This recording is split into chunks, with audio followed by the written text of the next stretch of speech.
relief for temporary period as the students are slated to sit for their examinations just next month. Meanwhile, the Attorney General arguing that the government wants to restart schools and colleges but cannot allow students with the scarf and saffron scarves in the campus.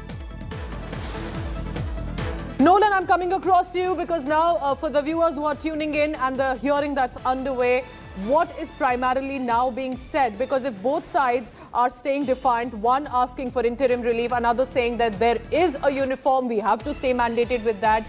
Tell us precisely what's happening in the court. Well, Pooja, as of now, Advocate Hegde has concluded his arguments and Advocate Kamath has started. But certain important points that Advocate Hegde has actually spoken about. The most important would be that he says that constitutional rights cannot be left to the adjudication of politicians, whether in power or out of power, whether they are elected or unelected. Then he also refers to a Kerala High Court judgment which says that which held that the hijab is an essential religious practice. Then he also refers to a second judgment of the Kerala High Court which refused to allow a headscarf in a school. He says that that's different because that was a minority institution and the situation is distinguishable.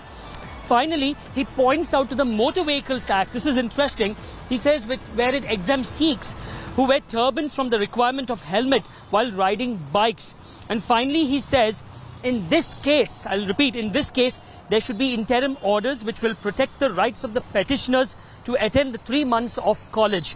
As of now, Advocate Kamath has begins his submissions. He says these are students who have been going to college wearing headscarf till the 3rd of February when they were stopped and told unless you remove your headscarf, you cannot go in.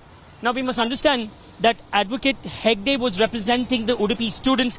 Advocate Kamath is representing the Kundapur students, and he talks about a different situation, saying that till the 3rd of February the students were allowed to wear a headscarf and then they were stopped and told you should not.